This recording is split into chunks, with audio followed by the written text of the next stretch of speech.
En el video anterior explicábamos en líneas generales el método de la dialéctica a partir de esta noción de totalidad. Yendo más a lo específico, ¿cómo funciona en concreto el procedimiento dialéctico? Aquí es donde comienza la matriz de pensamiento más filosófico, si se quiere, que vamos a anclar en Hegel. La tradición de la dialéctica o el método dialéctico, que varios de ustedes pueden haber visto en distintas carreras o en distintas perspectivas, básicamente se articula a partir de entender que el fenómeno de la totalidad, esto que decíamos, la suma de las partes como más, la totalidad como más que esa suma de las partes, funciona a partir de el mecanismo de articulación y negación, de negación y oposición, que no necesariamente quiere decir antagonismo, sino que es la puesta en relación, la puesta en tensión de dos o más aspectos de esa totalidad y de cuya relación sale una fase superadora, una instancia superadora. Esto es lo que como fórmula se va a conocer en la relación de un momento inicial, que es una tesis, que se pone en diálogo con algo que la contradice o la niega, que es la antítesis, y de cuya relación sale ese momento superador, que es una síntesis,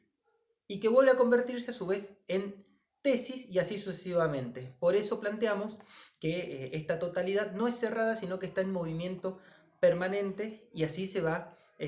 modificando los fenómenos sociales. Por eso,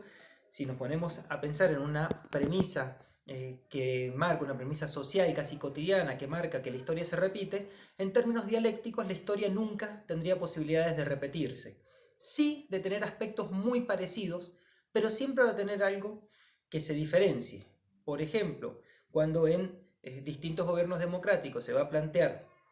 que se están aplicando medidas que la conducen a ser una dictadura,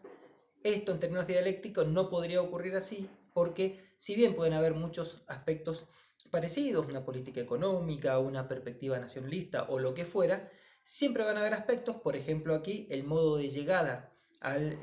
poder del Estado en una u otra circunstancia, que ya la va a diferenciar. Estos aspectos, por ahí pueden ser mínimos, modifican la matriz en la cual está un proceso social y eso es lo que permite también entender las supuestas contradicciones, fenómenos que en un momento eran opuestos, en otro momento pueden presentarse en articulación positiva y así sucesivamente. Entonces, tesis, antítesis y síntesis sería la fórmula en la cual se va desarrollando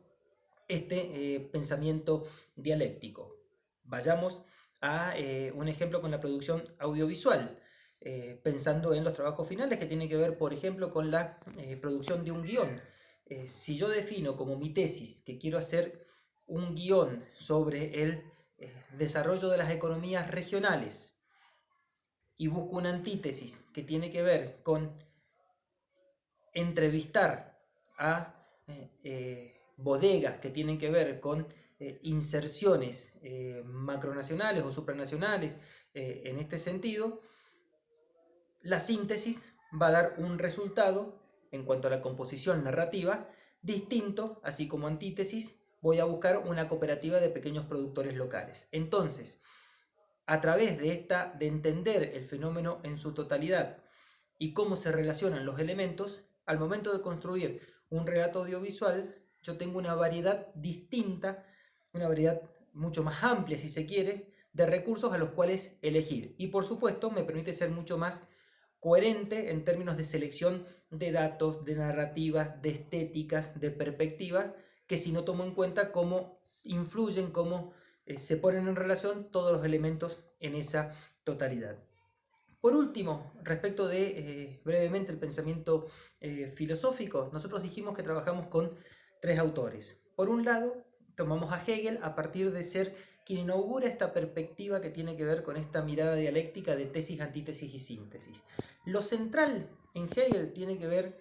con que a partir de su matriz de pensamiento, que viene del cierto nacionalismo y vínculo con lo religioso, un cierto nacionalismo católico, va a plantear una relación entre lo espiritual y lo material, y a partir de esa relación es como se va a entender el mundo. Frente a esto, posteriormente Marx va a recuperar esta